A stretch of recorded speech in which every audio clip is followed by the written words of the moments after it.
સો નમસ્કાર ગુજરાત, કેમ છો? અને આજે તારીખ છે 21 ઓગસ્ટ અને 21 તારીખે સાબરકાંઠા જિલ્લાના તલોદથી, તલોદ એક મોટું ગામ છે અને થોડા દિવસો પહેલા જ મેં મુલાકાત કરી હતી ગામની. ખબર છે તમને બધામાં આવ્યો તો?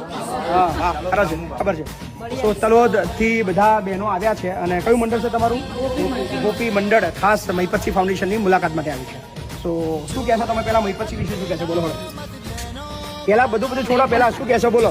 કેટલા દિવસથી આવવાનું વિચારતા હતા? 6 મહિનાથી. આજે મેળ આવ્યો એમ?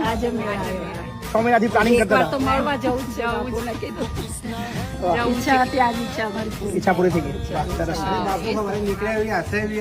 મળે બધાને કહી દો, બધાને એ મતલબ ચિંતા છે કે મહીપતસિંહ ક્યારે મળે. તો બધાને એક અપીલ છે કે મહીપતસિંહ બપોરે 2 વાગ્યા સુધી લવાલ આપણા શિક્ષણ કલ્યાણ સંકુલ વને હાજર હોય છે દરરોજ, અને રવિવારે આખો દિવસ હોય છે.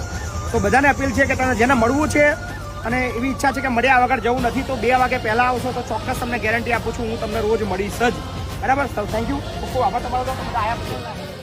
તો ગોપી ભજન મંડળ તલોદ તરફથી કેટલો સહયોગ છે? 11,000 રૂપિયા સહયોગ પ્રાપ્ત થયો છે. સમગ્ર ગોપી ભજન મંડળ તલોદના તમામ લોકોનો મેં હૃદયપૂર્વક, સમગ્ર સાબરકાંઠાનો હૃદયપૂર્વક આભાર માની છે. ખૂબ આભાર છે. પ્રજાપતિ ભીખીબેન ડાયાભાઈ, કેટલી ઉંમર છે તમારી? 80 થયા? 70 થયા. વાહ. 2100 રૂપિયા ભીખીબેન પ્રજાપતિ તરફથી છે. તમે બોલો રે હો વાલી